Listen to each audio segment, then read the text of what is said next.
The story that we're going to read today is called Rumpelstiltskin, and it is retold and illustrated by Paul O. Zelinsky. Let's see who Rumpelstiltskin was. Once there was a poor miller who had a beautiful daughter. A miller is someone who grinds flour to make so that we can make pancakes or cakes. On his way to town one day, the miller encountered the king. Wanting to impress him, the miller said, "I have a daughter who knows the art of spinning straw into gold." Now the king had a passion for gold, and such an art intrigued him. So he ordered the miller to send his daughter to the castle straight away. When the girl was brought before him, the king led her to a room that was filled with straw. He gave her spools and a spinning wheel and said, "You may spin all night, but if you have not spun this straw into gold by morning, you will have to die." And with that, he locked the door, and the girl was left inside, alone. What did her father get her into?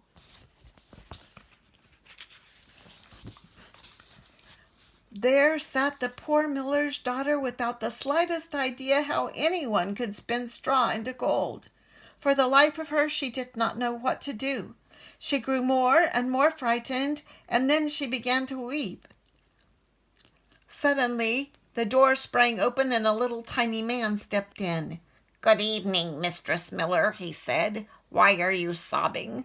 "Oh," the girl cried, "I must spin this straw into gold, and I don't know how." "What will you give me if I spin it for you?" the little man asked. "My necklace," answered the girl. The man took her necklace and sat down at the spinning wheel. He pulled 3 times. Whirr, whirr, whirr, and the spool was wound full of gold thread. He fit another spool on and whirr, whirr, whirr, 3 pulls, and that one too was full, and so it went until morning, when all the straw was spun and all the spools were full of gold.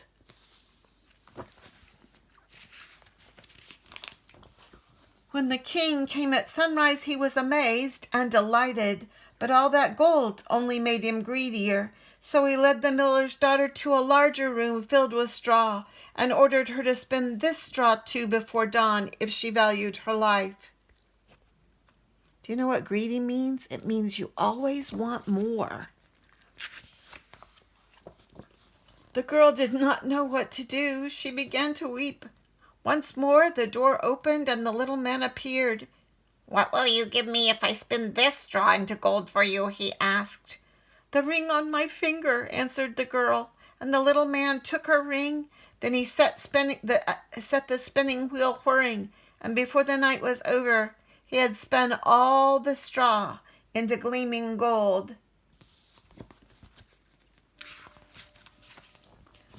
Shortly after sunrise, the king returned. Piles of gold spools glowed in the morning light. The king rejoiced at the sight of so much gold, but he still was not satisfied. He led the miller's daughter to a third, even bigger room that was piled high with straw. "Tonight you must spin this straw too," ordered the king, "and if you succeed, you shall become my wife," because he thought, "I could not find a richer wife in all the world."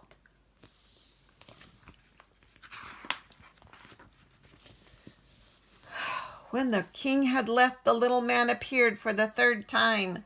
"What will you give me if I spin for you yet once more?" he asked. "I have nothing else," the girl replied. "Then promise that when you become queen, your first child will belong to me." The miller's daughter gasped. How could she promise such a thing? Then she thought, but who knows whether that will ever happen? And as she could think of no other way to save herself, she promised, and the little man once again spun all the straw into gold.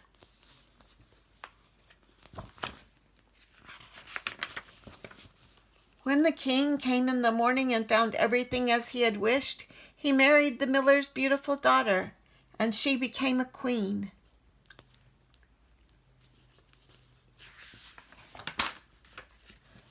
A year passed, and the queen brought a handsome baby boy into the world. She gave scarcely a thought to the little man, but one day he appeared suddenly in her room. Now, give me what you promised, he demanded. The queen pled with the little man. He could take all the royal treasure if he would only let her keep her child, but her pleading was in vain. Then she began to weep so piteously that at last the little man was moved. I will give you 3 days, he said. If by the end of that time you know my name, then you may keep your child.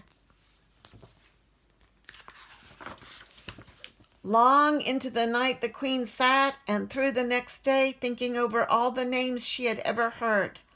That evening the little man returned, beginning with Caspar, Melchior, Balthazar. The queen recited every name she knew, one after another, but to each the little man replied, That is not my name.